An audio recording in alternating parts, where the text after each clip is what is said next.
All aboard! The M&A or mergers and acquisition train is chugging along in the functional CPG space of dietary supplement.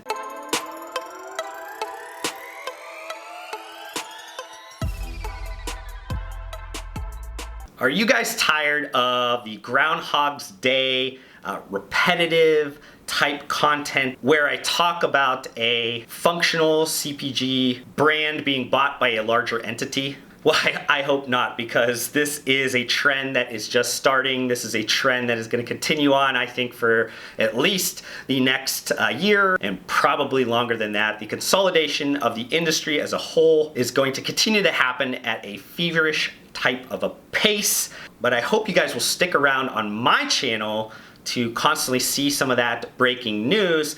Shameless plug, if you guys have not subscribed to my channel, please do that right now. I would love to see some more subscribers on my channel. If you guys are getting value out of this content, make sure you guys like this video. It helps out the YouTube algorithm and all kinds of other fancy social media talk things. I simply just would love to get these videos out to more people. But let's get back to the video and talk about who had gotten acquired now. The company that has gotten acquired, at least in a majority sense, was Orgain. Now, the financial terms of this transaction were not announced. And like I said, it was for majority stake, not a complete buyout. And the CEO founder will continue to run the company for the foreseeable future. So I could not pinpoint an accurate 2018 or a projected 2019 revenue for Orgain. What I'll say is from some investment fund research and looking at some press releases around the company that bought Orgain, the investment fund that specifically bought Orgain was talking about that they're going to make investments around the range of $50 to $80 million. So that kind of helps you guys with the size of the business, but there is that variable where we don't really know exactly what percentage this entity bought Orgain. So it's really hard for me to tell you guys what the actual revenue base is of Orgain. I've not talked about who bought them. I'll explain a little bit later in the video who bought them, because I want to at least explain to you guys Orgain, the company Orgain Inc., just because I'm not exactly sure how well my audience knows them. I have not really talked about them on my channel, despite me being a big fan of their brand for a long time, being a big fan of what they've been doing in the market. But I think I'd like to start about the unique story around Orgain Inc., just so you guys can understand maybe the story behind the company. So Andrew Abram, now Dr. Andrew Abram, at the time, around when he was, I think, 17 years old, he was diagnosed with a rare form of cancer. And doctors at the time, because he was having some issues with his appetite and keeping his weight up, they suggested him to go out and buy some weight gainers. When he was looking on market for weight gainers, all he saw was a ton of different like sugar-filled and kind of cheaply made products. So as a response to that, his mother and him started to create like organic whole food meal replacement or weight gainer type of shakes. And through these shakes, he started to regain his strength and regain his health and everything like that. So Andrew Abram, now like I said, Dr. Andrew Abram, went to medical school. He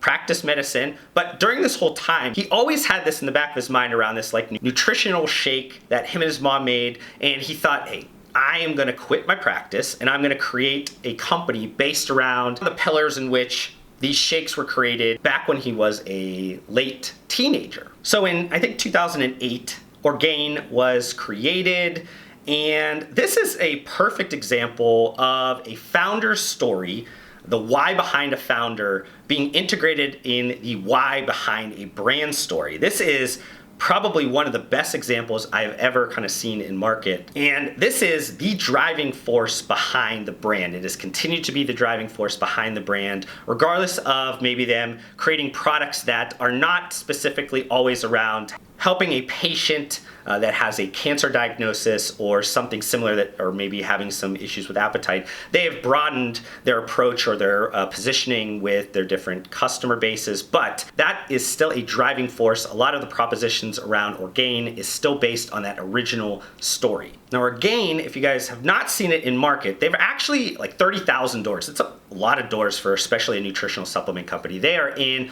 all of the major retailers. So you might have seen them on the shelves in Costco, Whole Foods, Walmart, Walgreens are also very prominent on Amazon. And in terms of the products, the company stayed pretty close to like a protein-centric type of product assortment. But they have kind of strayed from the original plant/dairy kind of combination, the original shakes, but they've transformed that and kind of stayed on trend with some of the different product formats. They now have nutritional bars. They also have ready-to-drink shakes, and then also through some of the different trending diets, one specifically around keto. They do have some products around that, also some plant-based specific products to fit that lifestyle. But as I mentioned earlier in the video, overall my thoughts of Orgain have been pretty consistent over the last several years. I think it's a very strong mainstream brand that's also been able to stay very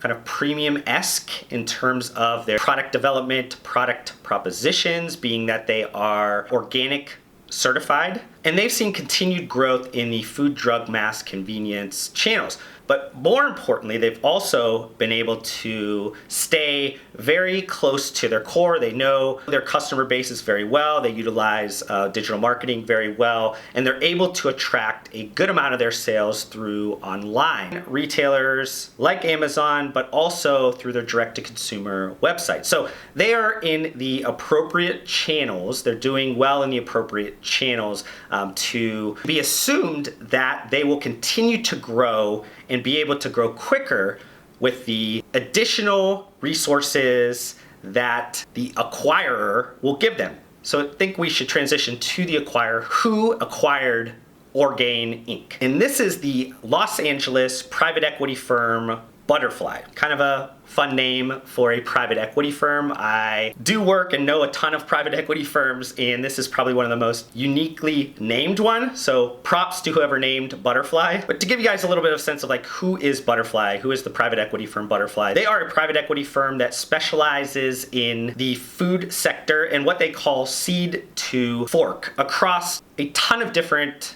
key verticals. So we're talking about here like agriculture or aquaculture, food and beverage, products, food distribution, and food service. So they're very much aligned with just the food industry as a whole, the food and beverage industry. For those that are deep into the consumer packaged good or fast moving consumer good world, you guys might have heard of the Butterfly name because they were the ones that just purchased Bolthouse Farms for, I believe, like $510 million from the Campbell Soup Company. And they also own a restaurant chain, restaurant concept that I have been a longtime fan of since I think maybe the early 2010s, called Modern Market Eatery. And at the time it was called Mod Market, but it was a company that was based in Denver, Colorado. It's a quick service, but high quality quick service restaurant concept that is now kind of spread out to a few other states. I think now they have maybe 50 or so locations. One is actually in Austin, Texas,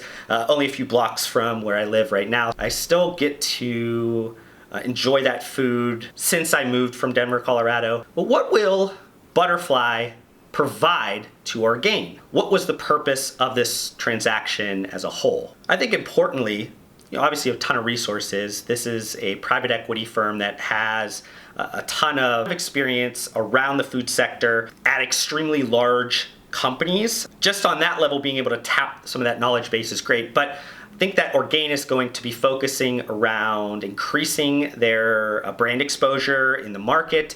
If you're not aware of that name, you will soon be aware of that name because of some of the activities that they're going to be doing. I think they're going to utilize those extra resources for some new product innovation and global distribution. Specifically, the CEO of Orgain talked about them creating some more products around the convenience, nutrition, snacking category, and driving that through convenience store distribution. With the added kind of synergies that they're going to get with Butterfly and them having Bolthouse Farms in their portfolio, it should be assumed that they're going to go wider and deeper in the sales channels of mass, conventional grocery, and drugstore. I also believe the Orgain asset is complementary to Bolthouse Farms. So it should allow sell-in efficiencies and their ability to maybe lean on some mega kind of macro trends around protein, plant-based protein that Orgain is very strong in. Now, just a final question talking about, will we be seeing more activity from Butterfly in the next 12 months? I think from their current capital raising and kind of creating some sub funds within the Butterfly private equity fund, I think you're going to be seeing them raise more capital. I think you're going to see them go after more names, acquire more complementary food sector names to create a very strong portfolio of brands. You might see them even looking to transition this into something like you saw with the Simply Good Foods investment vehicle. This is where you kind of change your fund into a SPAC, a special purpose acquisition company, and kind of move that into a publicly traded entity.